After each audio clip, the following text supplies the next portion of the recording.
Welcome to episode 2 of Let Them Eat Cake. Today we are talking to Toni Nagy about everything from capitalism to the police to women's issues. Right now, Toni is most known for her interpretive dancing videos exploring ideas and topics that are often ignored and or accepted as normal by wider society.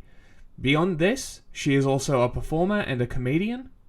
And as for us, we are 5th Gen, an information warfare cooperative that aims to shed light on things those in power want to keep in the dark. We want to help give a voice to the voiceless. We want to give people the information that they need to thrive in today's fast-paced society that stops for nobody. We hope you stick around and enjoy the show. Okay, my name is Toni. My last name is Nagy, like massage. People always pronounce that funny because it's a strange last name. That is my name, and I am a comedian and I guess I'm a content creator. I don't know about you guys, but like I create content, you know? When I was in college, they would call us content producers. Oh, that sounds more a fish. Yeah. A little bit. So that's what I go with. I'm a content producer, yeah. Okay, I'm a content creator. I'm a filmmaker and a writer and a dancer. Yeah, I mean, that's probably what you're most known for right now is your dancing.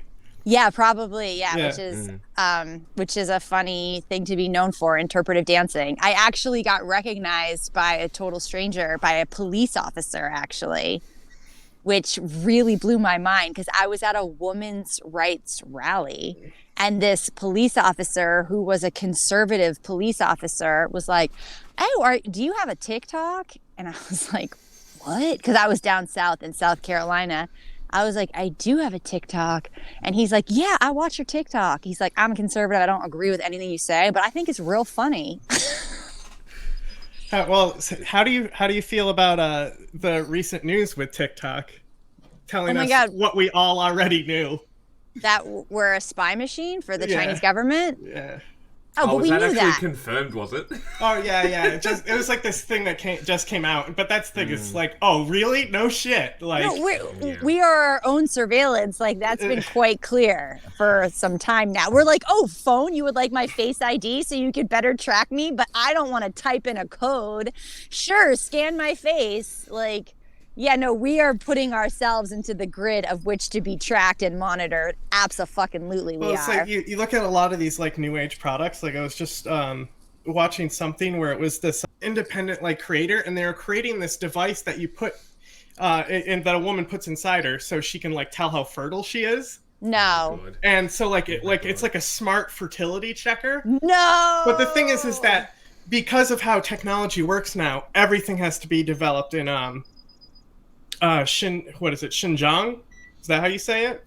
So it's like that's where all the tech gets developed. So they already have contracts with China. So it's literally like selling your fertility like information straight to the Chinese government. Wow. Yeah. No, I know that the period apps that a lot of girls are on. There was one that was like an Islamic prayer calendar or something, and meditation apps too. Oh. But it's like, I get that like data is the new oil and they want to sell us I mean, I bet, okay, if you know someone's cycle, then you are basically doing your direct target marketing. Like this bitch wants chocolate this week. She wants sexy lingerie the next week. She wants like a practical hoodie the week after. And then she wants a hammer on the 4th week, right? It's just like, it's all about how you're going to curate the target marketing. Right? Am I correct? You're exactly on the money. That's There's that story. I think it was Target sent a girl like pregnancy stuff, and that's how she found out she was pregnant. Yes. I heard that too. That's funny. I don't know if that's true. That's just something that I've heard. Yeah, I heard that story as well, but it always changes. I think people use it as like a data, like big corporations. You ever have a cop come to your school and tell you about like, don't tell strangers about where you go to school online. This is what happened to Sarah. And it's like some weird story. When I went to school, there wasn't an online. Yeah. Yeah, we didn't have that yet. So our cops were just telling us not to do drugs. But there's always been a version of this don't do X from the police. Like in Australia, we have like I don't know whether they do it in America, but like we have sort of stationed police officers in schools to like teach you how to be respectful that's what happened in to Texas. authority. Texas, right? a officer inside the school confronted that shooter in Texas. There was an officer inside the school, armed, ready, and they're the ones that let them in, basically, and left. So yeah, we have them. They're called resource officers. Yeah, but I don't think they're armed in Australia. But it's more like a cadet thing where you sign up to the school class and you go through the police stuff and they put you in uniforms and they make you march and shit. And oh my god, that sounds fascist as fuck, dude. Don't even get me started. Australia is wild when it comes to compelling bootlicking. Pretty much, it's. My god. Yeah, like even during lockdowns when the police were beating people on the street for protesting, it was like, well, they shouldn't have been there. Well, that's not how it works.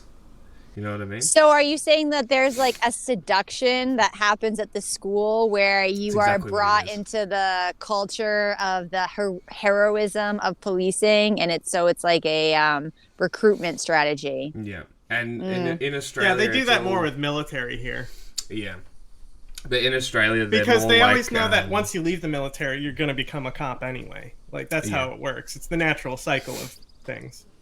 Yeah, like, this is just me sort of spitballing here, but it's not so much the government that people listen to, it's the threat from the police in Australia. There was a synagogue that... was like, nah, we're doing our thing, right? And the cops stormed the place, and they were like, you know, the whole getup that they have with the hat and the black aesthetic Jews. Yeah, I couldn't remember the Orthodox. name. Anyway, they were fleeing from the cops over rooftops. That was quite a scene to see. That sounds like a bad Adam Sandler movie. It does, doesn't it? That this was a legitimate thing that happened in Australia, and people were defying, but as soon as the cops showed up, it was like, nah, we can't be here. It's like, well, if you're protesting freedom, why are the cops stopping you? You know what I mean? I mean, the police are always going to be interfering with protests or any sort of demonstration of dissent because the police are hired to maintain the status quo. So even though there is this kind of ancillary job description of protect the citizenship, which does happen for sure, but I think the main objective and agenda of the police force as a conglomerate is to protect the system of the wealthy that's already been set up. And so anytime you're going to be wanting to dissent that structure, the police are going to get involved, or in the United States, also the military, depending how big a demonstration it's going to become. Yes. I think that's a pretty interesting point because it doesn't change depending on what the ideology of the power and like the people in power is. It doesn't matter what that is, the police or the standing army for that ideology, whatever you want to call it, will always crack down on people who dissent. Well, I mean, I don't know how the army benefits as a tool of capitalism. It's not necessarily just merely like, oh, the army is there to protect my well-being. It's actually the entire capitalist structure is built around the military-industrial complex. Yes, of course, yes. It's where do you think all of the taxes go? Yeah, what did they raise it to? 3.9% of the GDP or something now? 3.7? I don't know. I don't pay them. I heard that somewhere. Yeah, so it's like they've upped their military spending. Which how can a military that has trillions of dollars in funding up its funding? That's pretty impressive. How much of that budget goes into just giving guns to people though too? So you mean like arming other countries? Mm-hmm. And other militia, yeah. Mm-hmm. And also the contracts, like once you create contracts within the stock market, that you have a vested interest of upping those contracts and, developing those relationships even deeper because you want their bottom line to grow. So your bottom line grows. So there is also this like growth mentality that exists in the stock market. And that same growth mentality is applied to the military industrial complex and sadly the prison industrial complex as well. Well, and then going back to the school shooting that just happened is another thing is that the main reason I believe that they're so hesitant to do anything as far as practical gun control is that it opens up a door to make that source of capital vulnerable. I can't say the word. You know what I mean. Vulnerable. Yeah. Yes. But, you know. Yeah, the growth has to maintain the same relationship as the growth of Wall Street, as the growth of prisons, as the growth of the military. Like they're all intimately entwined and connected. It's very interesting once you actually look into it how bad it is. Like I've gone on this whole journey, sort of all the way around the whole thing. I've hit every single sort of train of thought, which is why I think that I've ended up where I've ended up. And it's where you began. You ended up where you began. Not exactly. It's about the same point, just like way lower. Well, that's one of the main reasons why I wanted to talk to you on Freedom Day. I mean, technically it's tomorrow. It is because like it's the first one where women have less rights in 50 years, you know. So it's a lot of doom pilling going on in this country at the time, and we don't really need that type of attitude. I've never been about it. I'm kind of against nihilism. That's a nice philosophical disposition for a personality. Yeah, and I have a nihilist. I battle with my nihilistic personality. Me too. But you know, like my public face is more positive. Yeah, but inside I'm always like, ugh. Yeah, it's. I think it's a bit like that for everyone. Well, I would say everyone, but it's not everyone because there are a lot of people who are. Oh, some people are fucking Mike Pence. Mike Pence is like, fuck yeah, 4th of July tomorrow. Yeah. He's fucking stoked. I mean, I do personally think about what's going on. I mean, I predicted this was going to happen when Obama let that nomination of the Supreme Court go. We all fucking knew Ruth Bader Ginsburg should have retired under Obama. She shouldn't have just left it up to the goddess to take her under a conservative president, because we all knew a conservative president was coming up next. Even if we were in denial, like I was in equal denial that Trumpy wasn't going to win, but I also knew it was happening. If you just like looked at history, it just made perfect sense. So I think the thing that like keeps kind of hitting me in the labia is just the betrayal of the left wing. And how, you know, why wasn't Roe v. Wade already codified? Like all of these things. And just, I think the confusion of the narrative that happens, because it's so much about just like presenting abortion as if it's like a birth control decision for women who were just like, oopsie doopsie, like, well, who cares? But so much of that happens, like if you have like childbirth was the most dangerous thing a woman could partake in for all of human history. And so it's incredibly dangerous to get pregnant. It's incredibly dangerous to give birth. And to have that sort of medical relationship was mitigating deaths because of all these like ectopic pregnancies or all these things that like couldn't necessarily be negotiated before the unfortunate medical industrial complex does some good. So at the same time, I'm confused by the messaging too, and why how the left and how the Democratic politicians just keep fucking failing. It feels like such a deep betrayal. As somebody who's voted Democrat, even though I would never identify as a Democrat, I cannot do it because I think they're such cocksuckers. I still have voted that way. And I'm just so I also voted for fucking, what's his nuts, Ralph Nader. And that was my first vote. And I really respect myself for it. But you know what I'm saying? Like, even if I vote third party, there's a lot of times you don't even have a choice. You have to vote for one or the other. Yeah, well, I'm in New York, so it doesn't matter. You can just vote for third party all you want. Yeah, so that's how I've always looked at it. Sometimes there's no even fucking option. I do it out of protest to let them know that I care enough. Yes, and I'm still not New York supporting City, them. I think every fucking blue state should vote third party. Period. Yeah. Most of them. So there should be more strategic. There's a lot voting. of anti-vote things going on in the anarchist community, and I'm more like no, you should go out and vote out of protest. I'm one of those people. I think the voting is pointless. Yeah, well, you're in Australia where they make you vote. Yeah, well, I think that does have a factor to it because, they fine us. if we don't vote. Yes, I did know that. It's ridiculous. Like, That's not democratic. And the worst part is that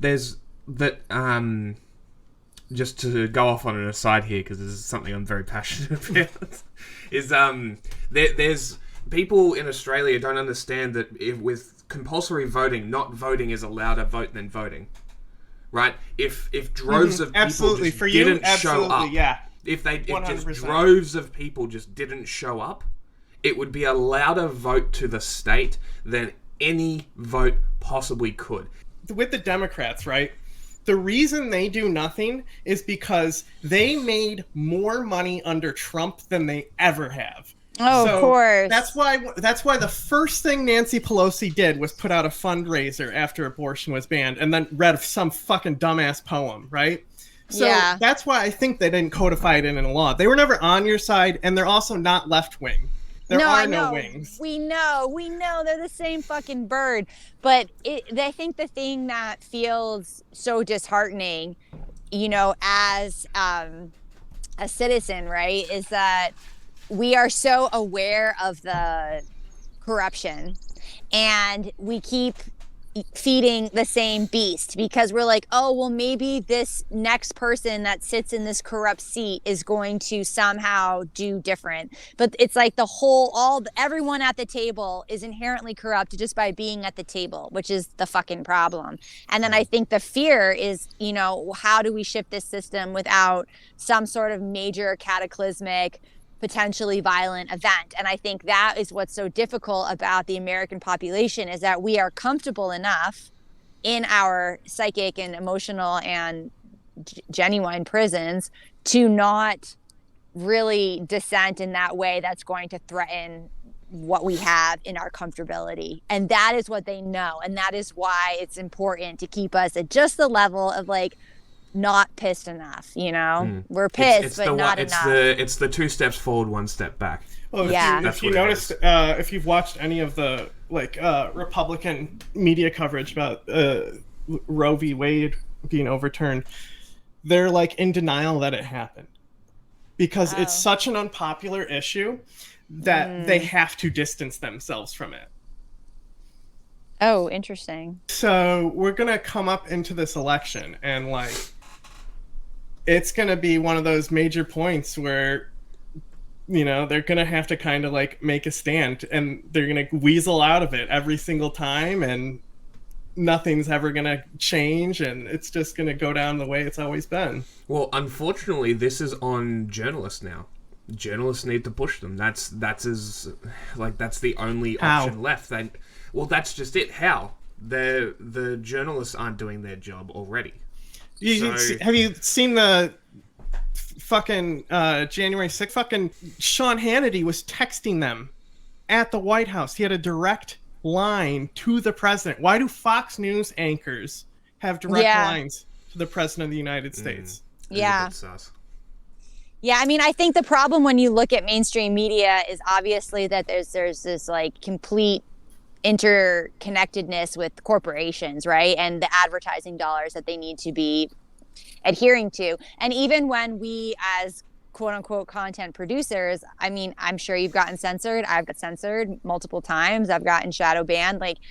You don't want to lose your platform because you built a platform and you're trying to, do whatever you are trying to do with one's platform. And so that is where the blockchain makes sense, is that if we were financially participating in our social media and we were financially participating in our news, we would get more truthful stories. And I think, again, the psychic mindfuck that's happened is that we, present company included, expect all media to be free. What if you had to spend a penny on blockchain every time you like something? You have to spend every time you want to comment, you spend money. Yeah, you make money, but you're spending money. I mean, I think that psychological shift has not happened yet for people. It's there are platforms on blockchain where we could get a lot more pure, I guess, information because it wouldn't be going through this corporate filter. But we would have to, even if it's just pennies, that financial exchange that you're participating in, we resist. And that's a fucking bummer. It's funny you mention that because that's kind of what we're wanting to do, is sort of not so much Right? That's basically what we want to do. The main issue that faces the rest of the world isn't corporations. It's the actual governments themselves. So the Syrian movement we just were talking to, the huge problem there is that there is no blue checks or verified accounts speaking for the Free Syrians. But Russia and Assad and Iran dump billions into these disinformation accounts. Yeah. So people think that only one chemical attack happened, and that attack was Duma. So it's all these specific attacks. And because I had spent so much time working in that area when Ukraine came, and I was talking with Jackie, I predicted everything that was going to happen. I texted them 30 minutes before they crossed the border into the invasion. I'm like, they're about to invade Ukraine right now. And then the whole biolab thing. I think we were talking about that 2 weeks before it was even in the common knowledge. I specifically, that's funny, the biolab thing, it was very interesting because that took off in Australia because there was this guy who posted onto his Telegram, part of the lockdown stuff, but the fringes of it. And he was talking about how a lab in Melbourne took blood samples from a lab in Ukraine and used standard transfer papers as evidence of bioweapons, right? And I'm watching this video like this is a standard document of transfer of biological samples between two labs. What evidence are you providing here? And then the proof was the Russian military, right? Saying that it was happening. That's about it. That's nothing else, right? It's ignoring the UN. It's ignoring the EU. It's ignoring the World Health Organization that has all these regulations in place to track all this stuff, right? And then I'm just sitting here like, how are these people believing it? But my favorite conspiracy theory, the birth rates in Fallujah, right? You know how many doctors were paid to say shit like depleted uranium was causing these birth defects when it was malnutrition and shit, and the birth rates have always been lower in Kurdistan until recently, so it's they sell these things as these conspiracies as a tool against the other person, and that's what fifth generation warfare is, and it's kind of always been around.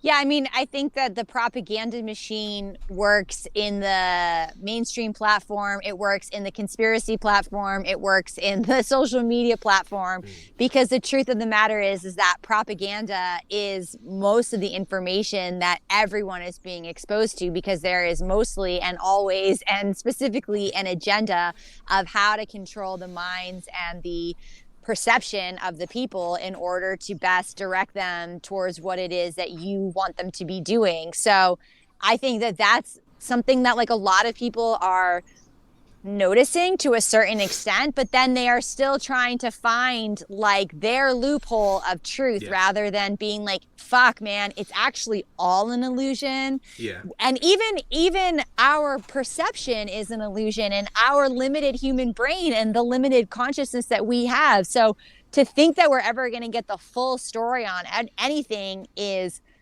misguided. We're never going to get the full story. And I think that's one of the things that, from a emotional spiritual perspective, is intuition has been something that has been hijacked so completely in so many different ways. And our intuition is where we know truth.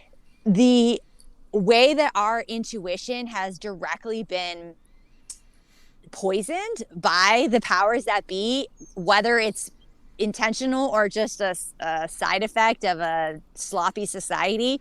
Capital. I think the loss of our intuition is the most detrimental. And I think that's where we as a culture, as people, as individuals, we have to start tapping back into that wisdom, that inner guidance, that telepathic conversations, connecting in the astral plane, all of these things that cannot be interfered with by money people. So far I've heard put microtransactions into life and do acid.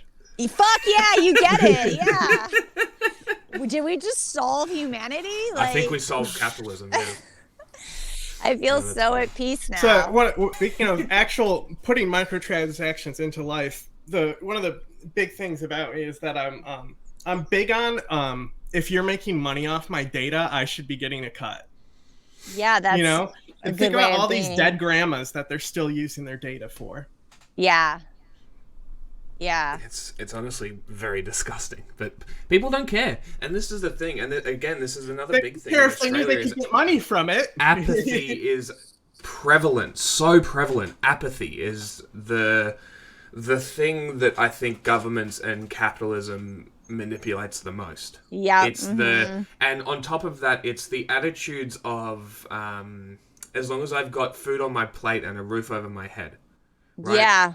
It's that mentality, and I don't know how to fix that, because it would be forcing what I want upon people. People need to find it themselves, and I think that's what conversations like this should be for, right? Is expanding on these things that people wouldn't normally talk about, things that don't come up in regular conversation, things that people just sort of accept. Like, yeah, and I guess that it's like the comfortability that you're talking about, and the apathy, and the comfortability that I was talking about as being too comfortable for a true revolution. That goes with conversation. It's like we are actually afraid of having uncomfortable conversations, which is kind of like a part of where I think that like the root of quote unquote cancel culture potentially, and I'd like to say, came from a good place of like wanting to create boundaries and wanting to be treated in a way that like honored equity. But I think how cancel culture has been truly exploited is that it's made it really, really difficult to have hard conversations, and it's made it difficult to argue with people that don't believe with you, or it's made it difficult to have like opposing opinions, like, can I be pro-choice but anti-mandate? Like, how can we start having these necessary, uncomfortable conversations when we are so afraid of being canceled? So I think that there is this like this warfare, that's happening to keep us on a very superficial level of how we communicate.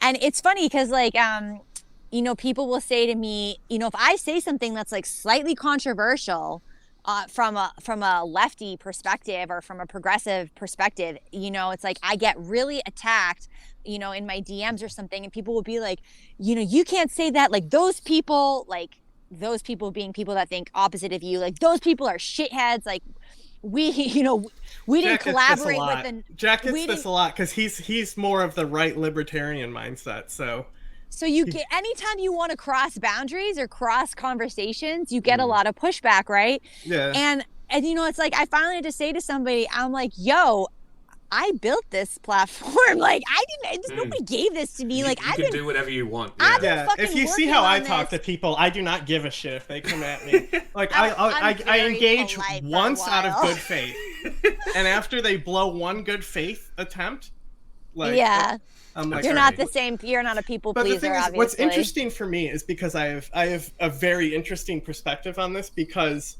I only recently, like, there's so many people I didn't know existed until like after like 2018, 19ish, because I've just been like so focused on doing overseas work and stuff. Like so many, like Milo Yiannopoulos, didn't know who he was, and he was gone by the time I came back to America. Up and down, yeah, he was a phenomenon. Like, Jordan Peterson, didn't hear about him until he came back, because like he came back from the Benzo. It's like, okay, who's this guy now? Like, so there's all these figures that like have been like canceled in the like last the last 4 years that I was like out of the picture.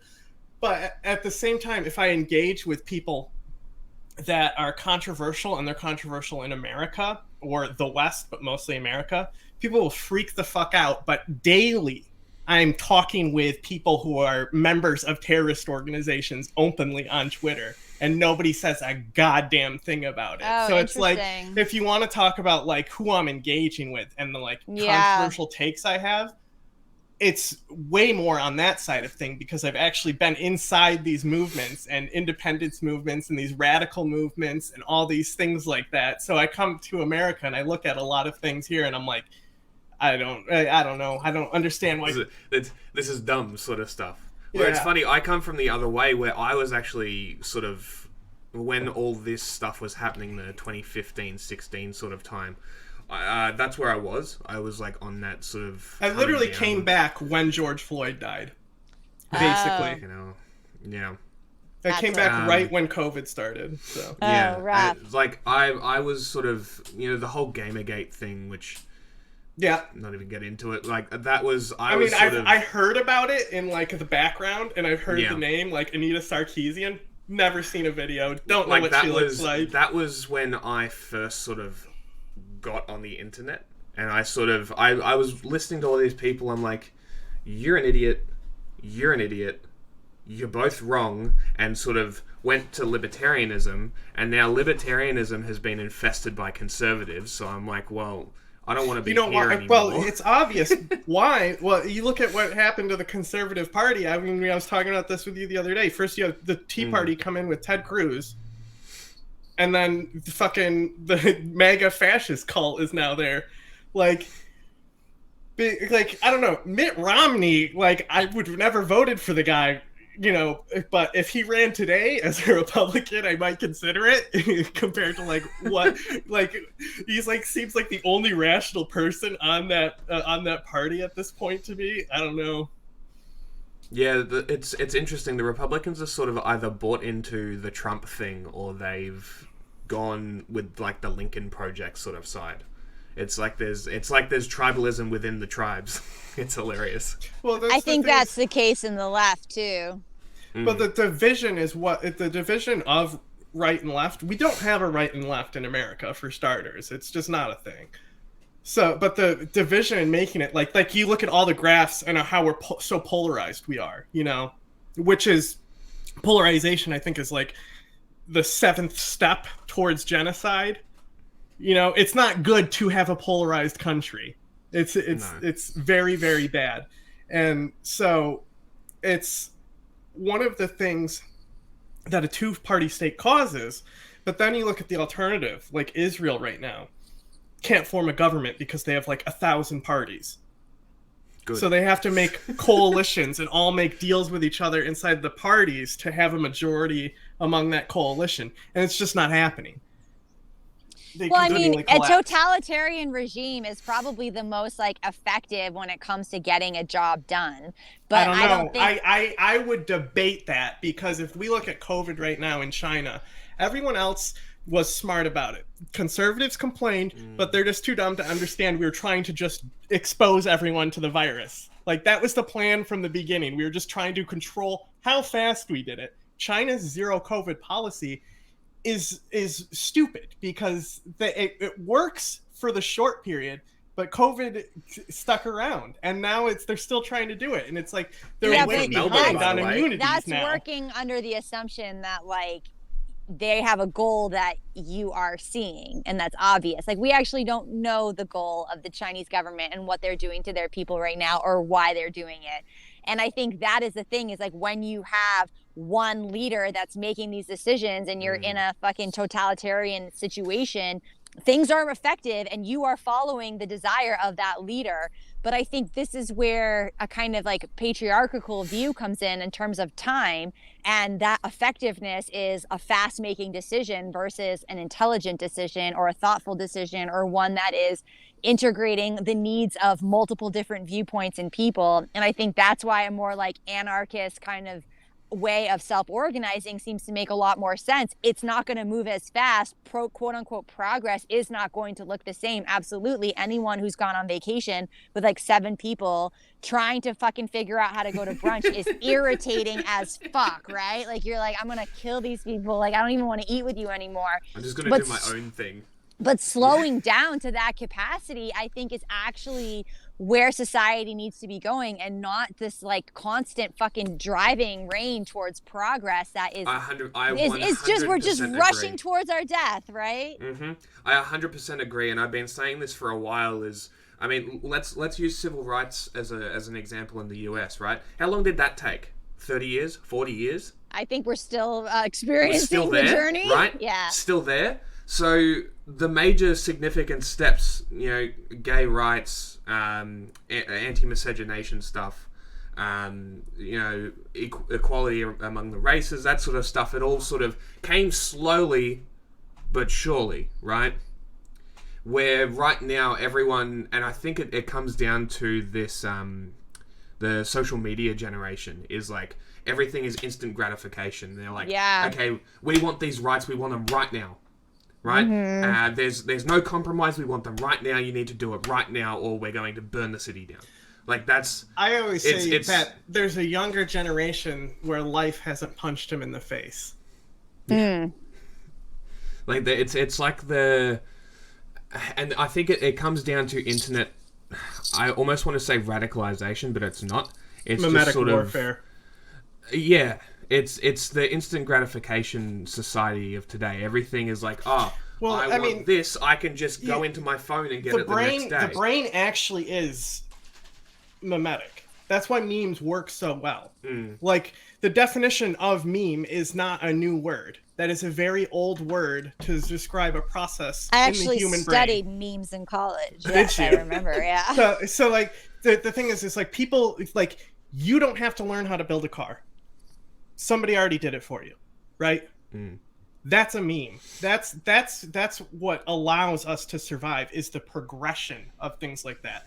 So the understanding of a meme online is kind of that same thing. It's like that you see, like, you don't need to create the meme; it already exists out there.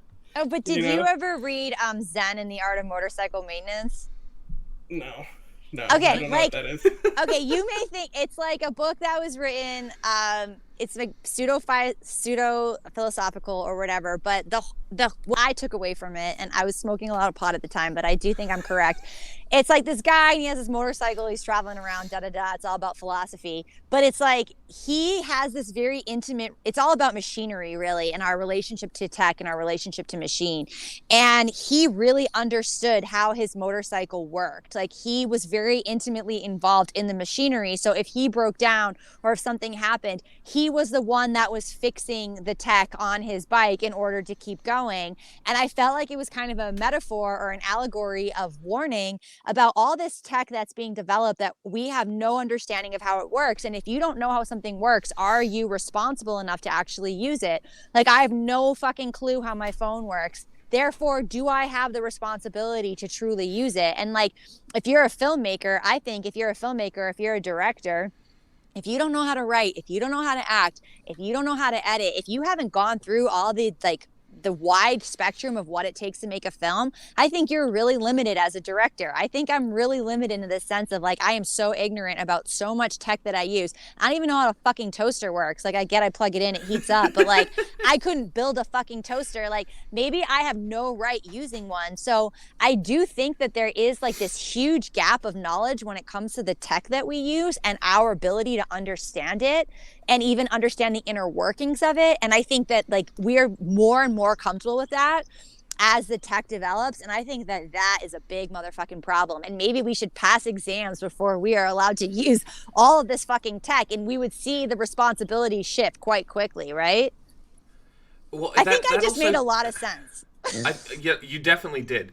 Now, I agree with you, and I think that if people see, my whole thing is, I believe that. But how will Elon take us to the moon? Yeah, exactly. If we don't develop tech.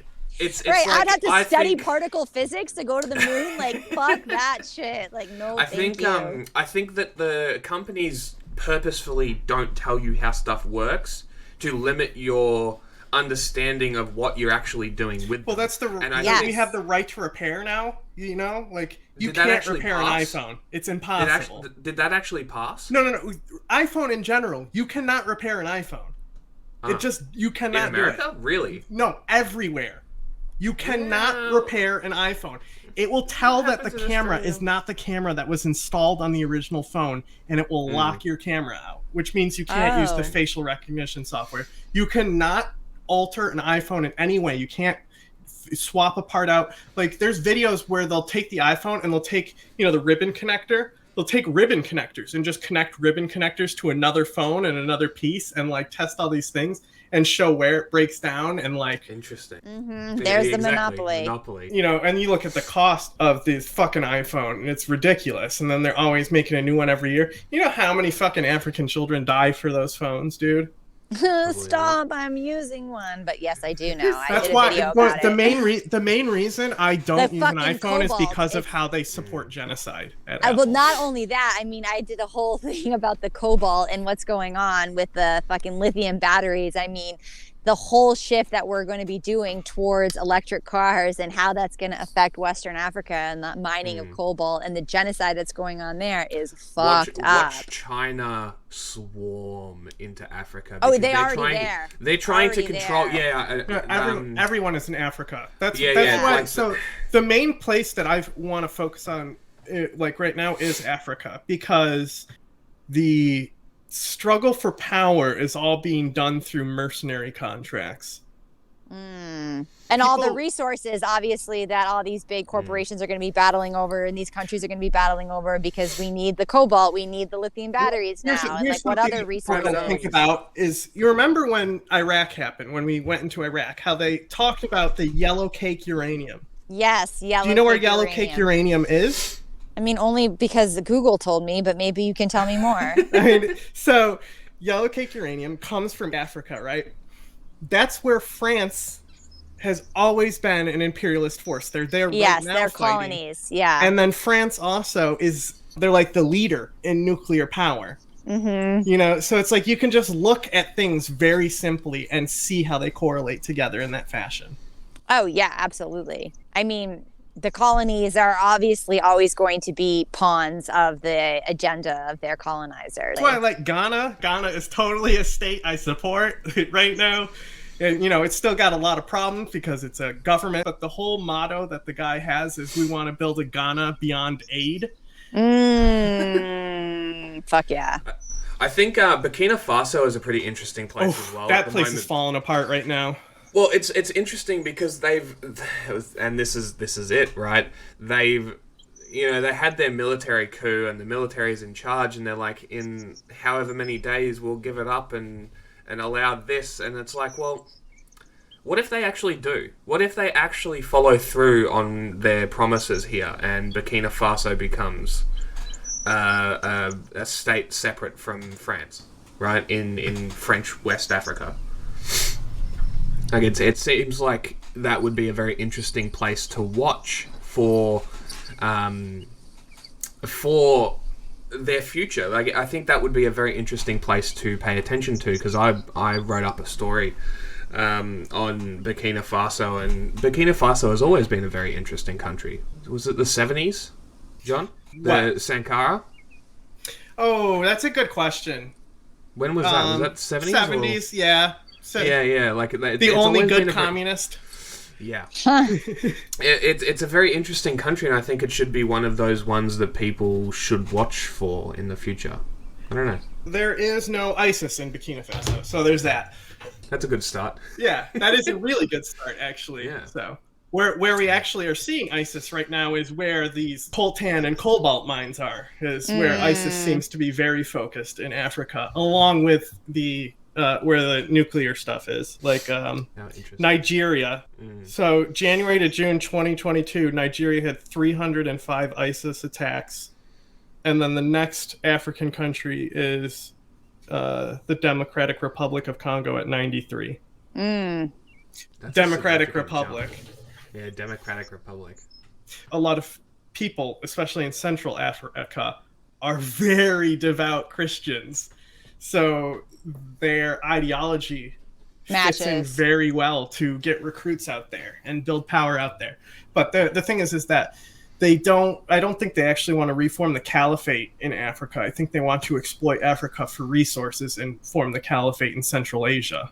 I mean, like, I'm sorry, like, I'm like, what these bros, like, I just, like, as a chick, I'm like, I don't fucking get what these bros are up to sometimes. Like, I'm just like, why do you give a shit? Like, isn't there, like, can't you just, I think that's the thing that's slightly frustrating as a, bystander of society, is that I do think a lot of these objectives are just kind of the trauma of what it is to be a man that doesn't have like full access to the emotional spectrum of which he can explore his own intimacy, because why the fuck else would you be doing all this shit? I just am so, sometimes I'm so perplexed by the motivation because it feels really foreign to me and not something that even seems like an interesting activity. But it's also like, I think that there is this massive disconnect between how women and men communicate and the respect that can flow between these, you know, different ways of viewing the world. There absolutely is. And I think that like... There's that girl who was just in Egypt who was just murdered for rejecting a dude from a marriage proposal.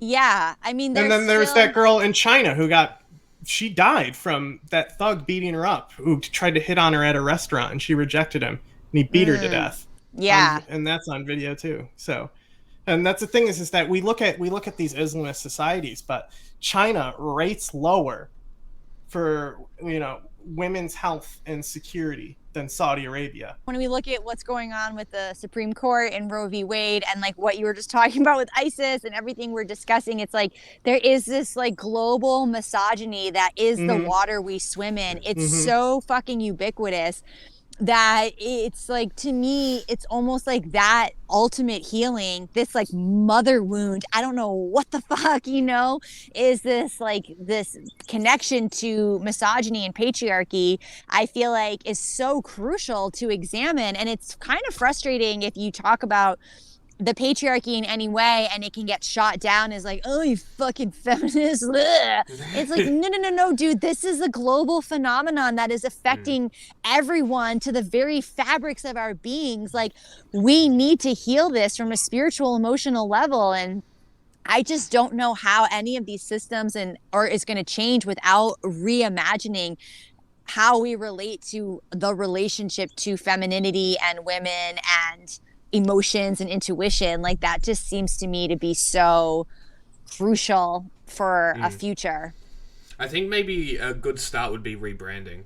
Maybe not using, like, because feminist has been so sullied, like, just through pop culture and all that sort of stuff. The term has lost meaning. Like, it doesn't mean fighting for women's equality anymore, I don't think, to the general public. I think it more means screeching, red-haired, crazy person, right? But red hair is so beautiful. Like, I love red hair. I agree. Stunning. Let's say blue then. Blue hair. But yeah, like you get my point though, right? Well, I guess it's like feminism, you think it's about women. This isn't about fucking women. Looking at the patriarchy actually is nothing to do with women. It has everything to do with humans. And I think that is where there's this disconnect, is that people are making this assumption that only women are affected by quote unquote women's issues, as this isn't, you know, there is that, you know, trope or whatever, women's rights are human rights. Like, but yes, and if you, and like the patriarchy and the way, you know, I was thinking about this the other day about little boys and how when you're a little boy, you know, you're touched and you're cuddled, right?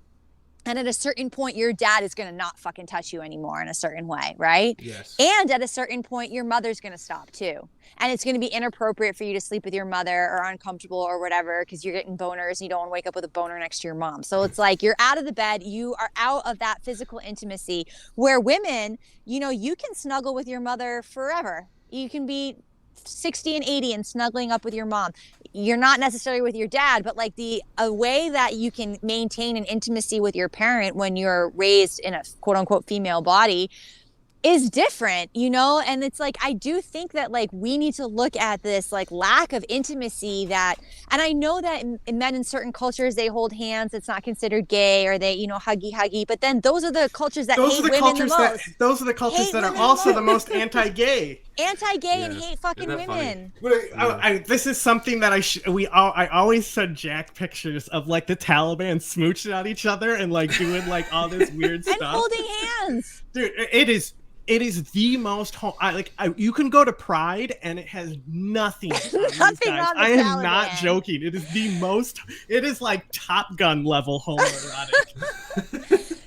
Top Gun level. Yeah, that's funny. And so I don't know, I just think that like it's interesting when we talk about all like the minutia of politics or the minutia of, strategizing, but like really I just keep going back, and maybe it's because I'm like a fucking chick with estrogen or whatever, but I do think that the revolution is emotional. And I think it's like, oh, what if men started to like practice expressing their emotions beyond the lens of rage? Because I think so many, and I'm sorry, I'm generalizing, but it's like we condition men to like show all emotion through anger. And then you condition women to show all emotion through sadness. So here you have a victim cry, cry, cry, and the angry man. And it's just like, we need to create a complexity and a spectrum of emotional, expression in order to not feel so bottled up. Well, here's my question. Do you think that the move towards eliminating eliminating, that's the narrative, right? But eliminating masculinity and femininity, or do you think embracing those things and expanding on it? Well, also feminism can't exist within a patriarchy, just like communism can't exist within a capitalist world. Like, it's just, feminism is just reacting to a patriarchy. And like, all I'm doing is I'm reacting to a system that's set up.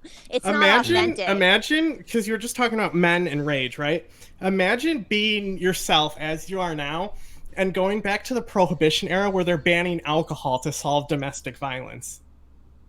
Yeah, I mean, imagine how crazy that would drive you, just like going back in time and having to deal with that shit. They should just ban alcohol and make weed federally illegal, and then there would be no there'd be no bottlings. Yeah, I know. You ever heard of someone bottling someone while high? Never. Yeah, no, nobody is gonna. I mean, you'd have to, it's not common. But I think that, that's an interesting point. It's like, gender is so complicated and so complex. Like, obviously I'm in a woman's body, but I dress like a 12-year-old boy. And like, I relate to, like, when I talk to men about their experience with relationships, I have a much more dudely experience with relationships. I tend to be more distant. I'm not very anxious. I'm like, every guy is always like, why are you a robot? Where are your feelings? As they're like weeping. And I'm like, I don't know, bitch. Why don't you fucking man up? So I get it. Like, gender is a very complex spectrum. But I think the reality that I'm looking at is like, I don't think it's about us categorizing ourselves or about us reacting against each other, because all identity is an illusion from a Buddhist perspective, which I am. And so when you think of Buddhism, it's like the ego, all of this, the talking in our head, the identity, borders, nation, nationality, all of these things, these are an illusion, even though my experience as a woman is not an illusion. Your experience as a Black American is not an illusion, but the division is the illusion. And I think that annihilation of the ego is so fucking complicated and difficult that, it's hard to live in a society where everybody is like a Buddhist monk and like annihilating their ego every day in meditation. I think you can't live in a society where one philosophy is the dominant philosophy. I just don't think that's possible. Boring as hell. Yeah. I always say that you need a blend of three systems, and one is top down rule, one is bottom up rule, and one is horizontal rule. And as long as you combine those three in some way, you're going to end up with a more stable society. So it just depends where you decide where those breakups happen, and how much top-down rule comes and then how much bottom-up rule comes here. But like, America itself was not founded, but the initial ideas of American independence came from feminism. And that's something that's very, very interesting about America, is that you look at the Civil War, right? And like how much of the whitewashing of that history has been done in the modern era. You have all these people who are like so scared to teach the actual history. Nobody knows the actual history of the Americas, And the day that America was actually, like, the idea was born, Benjamin Franklin went and met with the Iroquois, and Oneidas came, and Oneidas are like the minority among the Iroquois, but the Iroquois are a matriarchal society. They're the oldest democracy continuous in the world, and they have the highest rated civics of all time.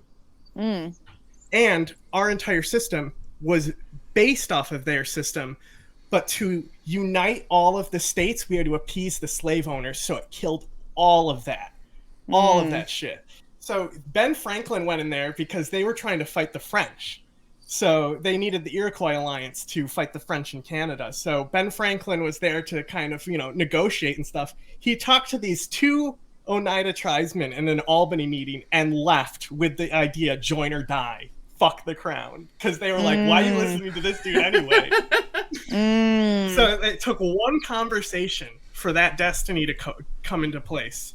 But the thing about Ben Franklin is that he wasn't an industrialist, a slave owner, and all that stuff. He didn't really give a shit about capital. So he saw past all that shit that these other dickheads are valuing, because Britain is going to give them a better deal, So you need that economic security to join the alliance. And that's the problem with alliances, is that you make appeasements. I mean, look at NATO right now. We just fucked over the Kurds again with them. Right. And yeah. Yeah. I mean, I think, it's like when you compromise, everyone loses in a certain sense. Mm-hmm. Yeah. So there is that, like. And then you have the Supreme Court where there's no compromise. Mm-hmm. Yeah. Everyone loses there too. I think it's Missouri right now. How do you say ectopic pregnancies? Ectopic, yeah. So in Missouri right now, it comes down to the hospital's lawyer. Yeah. And like they have to wait until like you are basically dead. Yeah. Like because if it comes back that you weren't close enough to death, they're fucked. Somebody could lose their license. Like it's insane. I saw a friend of mine posted onto Instagram a thing that said 15 years jail for an abortion or an illegal abortion, something like that. I heard, and apparently convicted pedophiles get 4. Oh shit, man. So that's a fun statistic if it's true. Wow. Yeah, so that's something that should change. But like it still goes back to, it's like everyone. It was a great idea when Stalin locked up all the doctors. That's what he really did right. We should totally be like Stalin and lock up all the doctors. That sounds smart. All the doctors. Yeah, terrific. It's like everyone keeps talking about the states' rights issue, but I keep going back to, and I think it's because I'm not American. I think it's because I'm looking from an outside in. I'm like, well, if abortion is legal in what is it, 24 states and 26 of them are looking to ban it, something like that, about half and half. Mm-hmm. If it's at a state level, it's much easier to diffuse state level laws and decentralize state level laws than it is to decentralize a federal law, right? Theoretically. Yeah. Yeah, so but there's also a lot of judges that are saying that they'll refuse like anything, like to hear them. Okay, yeah. So don't go through legal. Don't go legal. Just sort of disobey. You know what I mean? Like that's it. It almost takes widespread disobedience to be able to do that, and just because what are they going to do if people start offering? They'll probably frame it as back alley abortions, but it's not. It would be a clinic. It would be a doctor defying. Well, most abortions are just done with medication now. So. Sure. Yeah, I mean, right. And I think they would want, any opportunity to put people in prison. And Bill fucking Maher had this take where he's like, oh, because it's not hard to get pills. And it's like, bro, do you understand what you're talking about? Do you know, like, they limit the access to this medication. They've been targeting that abortion medication longer than they've, been planning to overturn this. Mm-hmm. But the thing is like, what is the strategy behind overturning it? Because that's where I'm dumbfounded. Because, like I said, the Republican Party, they're in complete denial about it. Like, watch anything. I normally don't watch them. I'll watch people reacting to them because it's because I need breaks and they pause and react to it. I can't watch Ben Shapiro straight, If you look at them, they're all saying the same thing. Is that they're trying to act like it's not really that big of a deal. And, and when these women start having problems, and it's just like with COVID, where they'll always be like, do you personally know someone that died from COVID? I don't. It's a lie. Blah, blah, blah. Because that's what they do. Is that they only have one source that they go to, and it's all Yes. channeled through the same messaging. But if that's the case, right, and they start using that, oh well, do you know someone who was limited from abortion? But the main like, thing that I'm asking is, what was the point in banning it in the first place? There is no point. They're if you have to they're dial trying to back scuttle and their do this ship. denialism, and it raises money for the Democrats, what's the point of banning it in the first place? I swear they're trying to scuttle their own ship. I swear to God, because it's not That's a what good thing to do. everyone says. It's That's completely what they said with counterintuitive. Trump. No, well, see, with Trump, I think the Democrats boosted him up to be like, the clown's going to be easy to defeat. Little did they know, right? I think that was a complete miscalculation. Dude literally attempted to overthrow the democracy. Well, I think, okay, like, let's think of it this way. It's like, what is their overall agenda? Because I do think they're going after birth control next, right? And so there is going to be all sorts of limitations on that. So what kind of hand are they having in our fertility in general?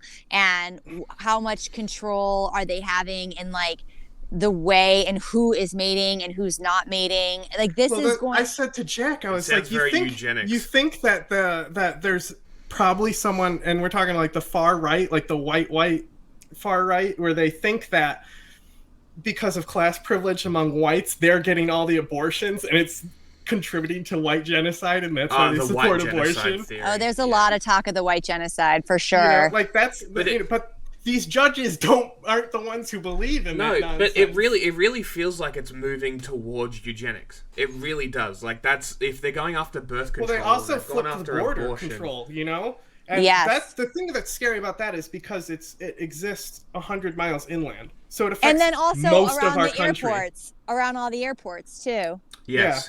That just turned over like the entire. It just made the police state 10 times stronger. Yeah, I think it's like we saw dudes abducting, like, you know, mercenaries abducting people in Portland when Trump was in power. Like, imagine what will happen under like these new laws under the Supreme Court if someone like that comes around. It's ridiculous. Mm-hmm. And the fact that the left keeps arguing for the state to take firearms from people just blows my mind as an Australian watching this happen, right?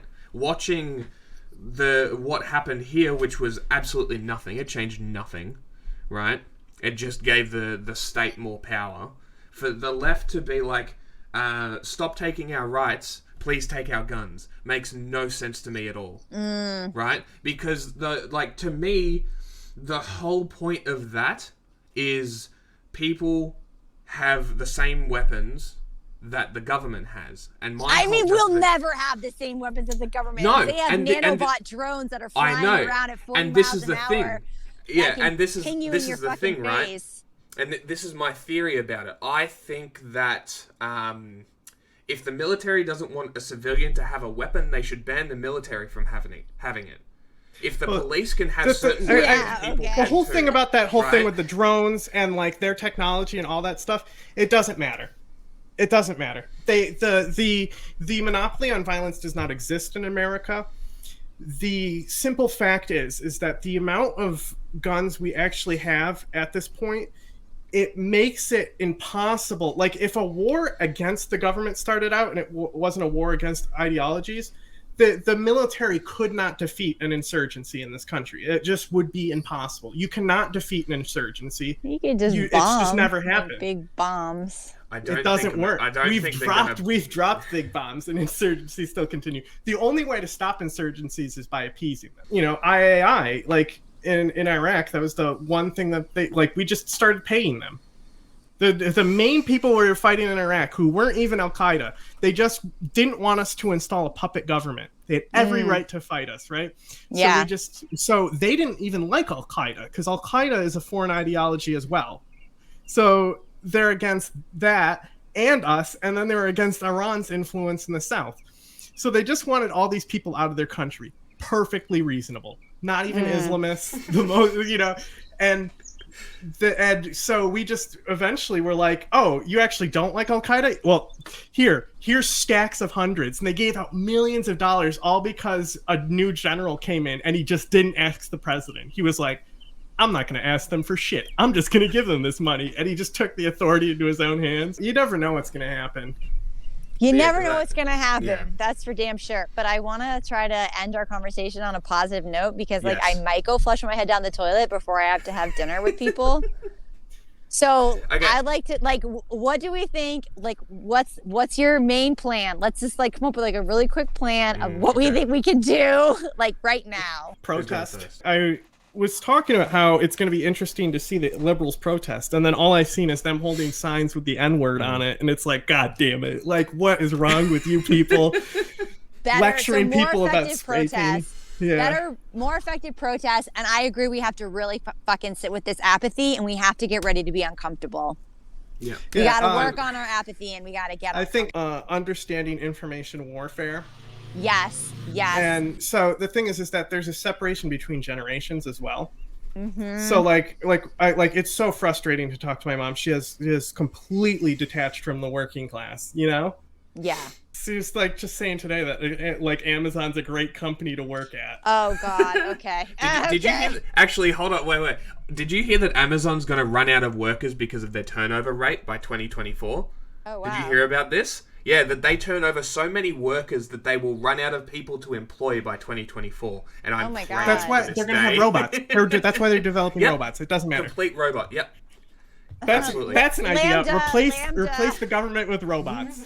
Lambda is going to be packaging our dildos because that's all that's passing through Excellent. fucking Amazon anyway.